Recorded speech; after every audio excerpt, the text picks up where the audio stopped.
नमस्कार, मैं हूं संजीव श्रीवास्तव। आप देख रहे हैं 4 पीएम न्यूज नेटवर्क।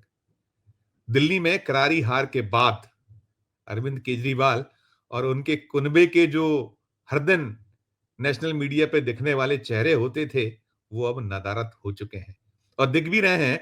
तो चेहरे पर एक जो आभा होती थी, अब वैसी आभा नहीं है। और क्यों नहीं है, ये सब जान रहे हैं कि वहां दिल्ली सत्ता से बुरी तरह हार हुई है और उस पराजय से जो एक तिलमिलाहट है, जो एक कसक है, वो बनी हुई है। अब आपके पास यदि कुछ है तो सिर्फ और सिर्फ पंजाब है और दिल्ली हाथों से जा चुका। और क्यों गया है, वजह क्या थी, वो देश जानता है। और जो कुछ स्थितियां बनी हुई हैं अब केजरीवाल और उनके कुनबे के समक्ष यदि कुछ है, तो वो यही है कि कैसे जो अन्य राज्य हैं वहां डरने पसारे जाएं, प्रयास किए जाएं और वो करते रहें, ऐसा नहीं कि ना किए हों। और वो करने में ही बात बिगड़ी कि पहले वो गुजरात गए, कांग्रेस का एक वहां कबाड़ा हुआ और कांग्रेस वहां तो झेल गई, लेकिन बाद में धीरे-धीरे अन्य राज्य जो होते चले गए, वहां भी यही स्थिति बनी। और हरियाणा में जो था, रही सही कसर पूरी केजरीवाल एंड कंपनी ने कर दी थी और उसी का बदला दिल्ली में कहीं कांग्रेस ने ले लिया है, ये माना या देखा जा रहा है। और दिल्ली में हार के बाद अभी जो कहीं थोड़ी-सी एक खुशी की फुहार, बूंदें पड़ी हैं, तो छत्तीसगढ़ से पड़ी हैं। और उसके पड़ने की बड़ी वजह आपको कोई बहुत बड़ी सफलता छत्तीसगढ़ में नहीं मिली। छत्तीसगढ़ में गत दिवस जो स्थानीय सरकार चुनाव हुए थे, वहाँ स्थानीय सरकारों के लिए, उसके नतीजे सामने आए और नतीजों में जो हाल कांग्रेस का रहा है, तो उस जो वहाँ कांग्रेस की स्थिति रही है, वो ज़रूर कहीं आप पार्टी को सुकून दे रही होगी, केजरीवाल और उनके पूरे कुनबे के लिए कहीं राहत पैदा हो रही होगी, क्योंकि वहाँ भी छत्तीसगढ़ में जो चुनाव थे स्थानीय सरकारों के, वहाँ 10 नगर निगमें हैं।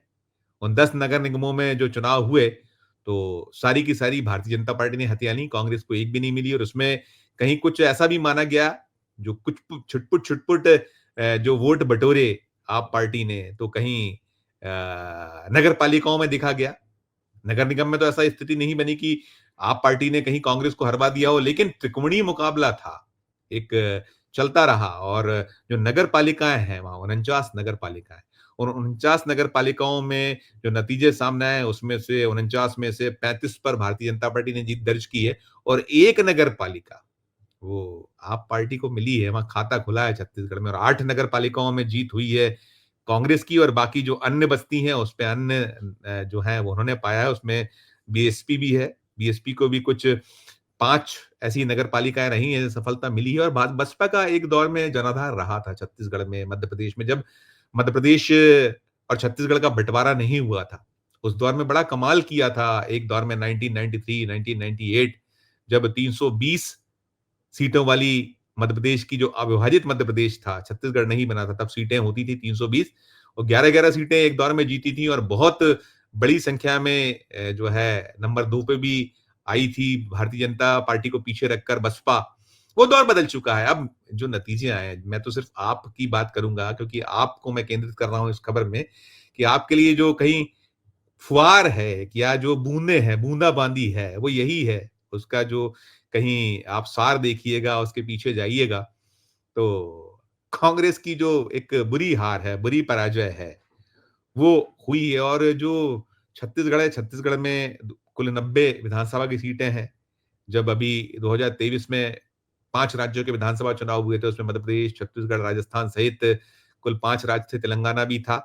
तब छत्तीसगढ़ में बड़ी उम्मीद बांधी गई थी, लगाई गई थी कि वहाँ कांग्रेस वापसी कर जाएगी। भूपेश बघेल की अगुवाई में इसके पहले सरकार थी छत्तीसगढ़ में, तो वहाँ नहीं वापसी कर पाई थी। कांग्रेस को महज 35 सीटें मिली थी, 54 सीटें भारतीय जनता पार्टी ने पाई थी। और कुछ सीटें ऐसी रही थी, जहाँ आप पार्टी ने प्रयास किया था। बहुत कम वोट मिले थे, जमानतें सभी जगह लगभग जब्त हुई थी, लेकिन जो आप पार्टी कोशिश कर रही है, ऐसी लोकसभा में हुआ था।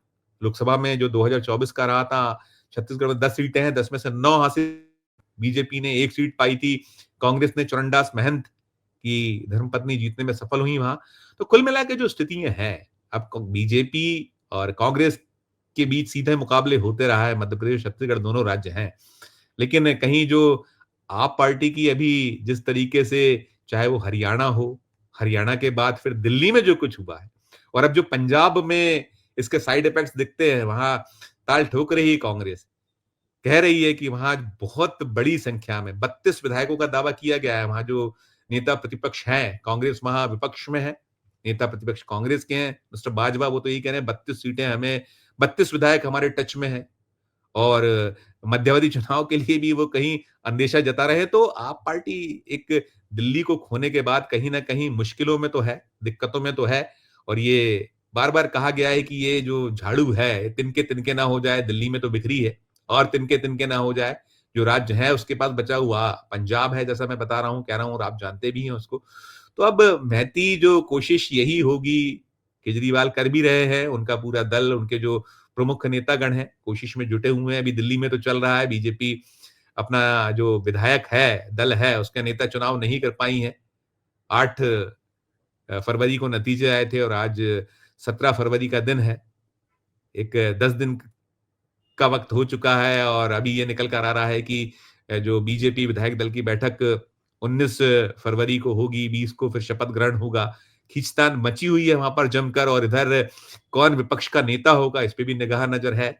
क्योंकि जब केजरीवाल ने जेल जाने के कारण जो शराब घोटाला, शराब कांड और उन पे जो दबाव थे, उसके कारण उन्होंने जो विधानसभा चुनाव दिल्ली के पहले मुख्यमंत्री पद छोड़ दिया था, आतिशी को मुख्यमंत्री बना दिया था। लेकिन अब क्या वो वहाँ विपक्ष के जो नेता हैं, उसकी कमान किसे सौंपते हैं? कि आतिशी ही विपक्ष की नेता बनाई जाएँगी, या और भी कुछ ऐसे चेहरे हैं, कुछ कमा जैसे बीजेपी करती है, चौंकाती है, वैसा कुछ चौंकाने वाला कोई फैसला केजरीवाल की ओर से आएगा? ये सारी बातें चल रही हैं। लेकिन कुल मिलाकर जो दिल्ली में हार आप पार्टी की हुई थी, हुई है, एक करारी पराजय, तो उस पराजय के बाद वो कांग्रेस से तो एक सीधा छिड़ गया है द्वंद्व जंग, और खुलेआम एक-दूसरे के खिलाफ जो चुनाव दिल्ली के थे, वहाँ देखा गया था कैसी बयानबाज़ी हुई थी, और देशद्रोही और तमाम बताया गया केजरीवाल को।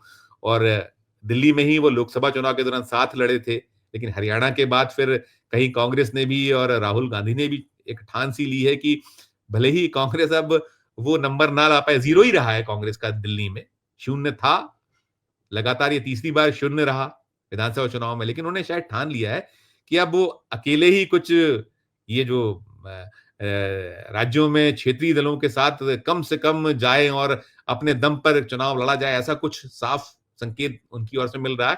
लेकिन इन सब के बीच जो छत्तीसगढ़ की खबर जिसकी मैं बात कर रहा हूँ, ये स्थानीय सरकारों के चुनाव की, नगर निगम, नगर पालिकाएँ, नगर पंचायतों के चुनाव वहाँ हुए हैं, और उन चुनावों में जो खासकर नगर निगम बहुत महत्वपूर्ण एक कॉर्पोरेशंस होते हैं। नगर निगम हाथ में होना तो बहुत कुछ आपके हाथ में होना होता है, और सरकार तो है ही। और ये भी माना या कहा जाता है कि जिस राज्य में जिस दल की सरकार होती है, वहाँ चाहे उपचुनाव हो या स्थानीय सरकारों के चुनाव हो, अन्य चुनाव हो, उसमें उसकी ही जीत होती है, बाजी उसी के हाथ लगती है, तो वो कुछ भी हो। लेकिन आप पार्टी के लिए ज़रूर वो एक बूंदाबांदी जैसी है कि एक जो गम का दौर चल रहा है, उस हार से जो निराशा है, उसमें कहीं ये खुशी ज़्यादा होगी कि हमारा जो दुश्मन है, कांग्रेस अब ज़्यादा बड़ी दुश्मन हो गई है, वो हार गई है। तो ज़रूर चल रहा होगा, चूँकि एक ये जो स्थानीय सरकारों के चुनाव भी महत्वपूर्ण होते हैं, ये कहीं न कहीं कांग्रेस के लिए तो सबक और झटका है ही कि आपने जो खोया था 2023 के विधानसभा चुनाव में छत्तीसगढ़ में, 2024 में आपने लोकसभा में वहाँ 10 में से सिर्फ 1 सीट आप पा सके। तो क्या स्थिति आपकी, और फिर ये जो स्थानीय सरकारों में भी आपका लगभग-लगभग सूपड़ा साफ जैसी स्थिति कि 10 निगम थी, 10 हार गए। फिर 49 जो नगर पालिका है उसमें आप महज़ 8 सिंगल नंबर पर रह पाए। तो कहीं कांग्रेस के लिए भी सोच और आत्मचिंतन, आत्ममंथन का विषय तो ये हो ही जाता है। इस वीडियो में इतना ही। हम फिर किसी नए विषय, किसी नए मुद्दे के साथ आपके समक्ष हाजिर होंगे। हमारा जो अनुरोध होता है कि आप भी इस जो पूरी स्थितियाँ हैं, उस पर अपनी जो टिप्पणी है, कमेंट है, हमारे इस वीडियो कमेंट बॉक्स में जाकर ज़रूर कीजिएगा। अच्छी लगे खबर तो हमारे चैनल को लाइक कीजिएगा, सब्सक्राइब कीजिएगा, जॉइन का बटन दबाए तो जॉइन का बटन भी ज़रूर दबाइएगा। प्यार और स्नेह बनाए रखिए और देखते रहिए 4 पीएम न्यूज़ नेटवर्क। धन्यवाद, नमस्कार।